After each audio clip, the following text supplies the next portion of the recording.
اللہ کا نام لے کر جو بڑا مہربان نہایت رحم والا ہے۔ لوگوں، اپنے پروردگار سے ڈرو جس نے تم کو ایک شخص سے پیدا کیا، یعنی اول اس سے اس کا جوڑا بنایا، پھر ان دونوں سے کثرت سے مرد و عورت پیدا کر کے روئے زمین پر پھیلا دیے۔ اور اللہ سے ڈرو جس کے واسطے سے تم ایک دوسرے سے حقوق کا مطالبہ کرتے ہو، اور قطع رحمی سے بچو۔ کچھ شک نہیں کہ اللہ تمہیں دیکھ رہا ہے۔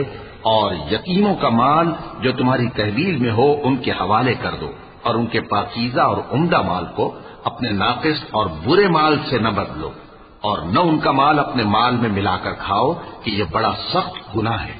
اور اگر تم کو اس بات کا خوف ہو کہ یتیم لڑکیوں کے بارے میں انصاف نہ کر سکو گے تو ان کے سوا جو عورتیں تم کو پسند ہوں، دو دو یا تین تین یا چار چار ان سے نکاح کر لو۔ اور اگر اس بات کا اندیشہ ہو کہ کئی عورتوں سے انصاف نہ کر سکو گے تو ایک ہی عورت سے نکاح کرو یا باندی سے تعلق رکھو جس کے تم مالک ہو۔ اس طرح تم بے انصافی سے بچ جاؤ گے۔ اور عورتوں کو ان کے مہر خوشی سے دے دیا کرو۔ ہاں، اگر وہ اپنی خوشی سے اس میں سے کچھ تم کو چھوڑ دیں تو اسے مزے سے کھا لو۔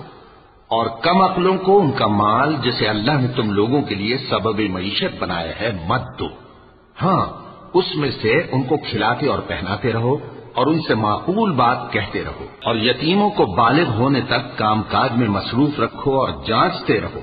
پھر بالغ ہونے پر اگر ان میں عقل کی پختگی دیکھو تو ان کا مال ان کے حوالے کر دو، اور اس خوف سے کہ وہ بڑے ہو جائیں گے، یعنی بڑے ہو کر تم سے اپنا مال واپس لے لیں گے، اس کو فضول خرچی اور جلدی میں نہ اڑا دینا۔ اور جو شخص آسودہ حال ہو اس کو ایسے مال سے قطعی طور پر پرہیز رکھنا چاہیے، اور جو ضرورت مند ہو وہ مناسب طور پر یعنی بقدر خدمت کچھ لے لے۔ اور جب ان کا مال ان کے حوالے کرنے لگو تو گواہ کر دیا کرو، اور حقیقت میں تو اللہ ہی گواہ اور حساب لینے والا کافی ہے۔ جو مال ماں باپ اور رشتہ دار چھوڑ مریں، تھوڑا ہو یا بہت، اس میں مردوں کا بھی حصہ ہے اور عورتوں کا بھی۔ یہ حصے اللہ کے مقرر کیے ہوئے ہیں۔ اور جب میراث کی تقسیم کے وقت غیر وارث رشتہ دار اور یتیم اور نادار لوگ آ جائیں تو ان کو بھی اس میں سے کچھ دے دو اور ان سے معقول بات کہو۔ اور ایسے لوگوں کو ڈرنا چاہیے جو ایسی حالت میں ہوں کہ اپنے بعد ننھے ننھے بچے چھوڑ جائیں اور ان کو ان کی نسبت خوف ہو کہ ہمارے مرنے کے بعد ان بیچاروں کا کیا ہوگا۔ پس چاہیے کہ یہ لوگ اللہ سے ڈریں اور درست بات کہیں۔ جو لوگ یتیموں کا مال ناجائز طور پر کھاتے ہیں وہ اپنے پیٹ میں آگ بھرتے ہیں اور ضرور دوزخ میں ڈالے جائیں گے۔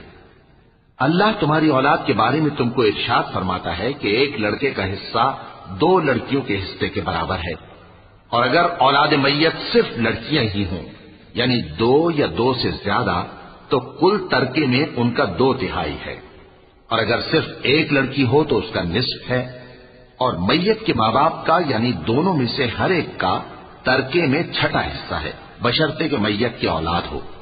اور اگر اولاد نہ ہو اور صرف ماں باپ ہی اس کے وارث ہوں تو 1/3 ماں کا حصہ ہے، اور اگر میت کے بھائی بھی ہوں تو ماں کا 6واں حصہ ہوگا۔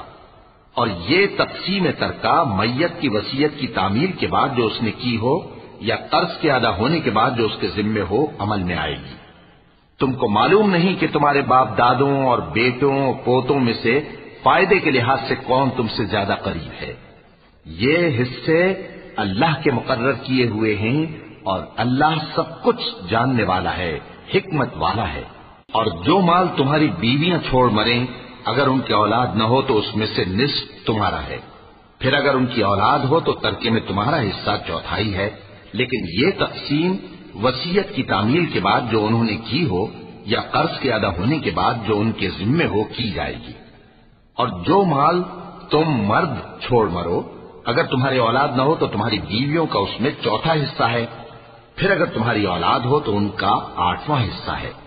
یہ حصے تمہاری وصیت کی تعمیل کے بعد جو تم نے کی ہو اور ادائے قرض کے بعد تقسیم کیے جائیں گے۔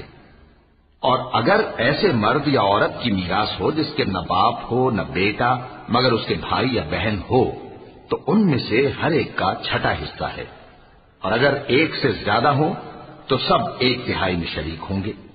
یہ حصے بھی بعد ادائے وصیت و قرض بشرطے کہ ان سے میت نے کسی کا نقصان نہ کیا ہو تقسیم کیے جائیں گے۔ یہ اللہ کا فرمان ہے، اور اللہ نہایت علم والا ہے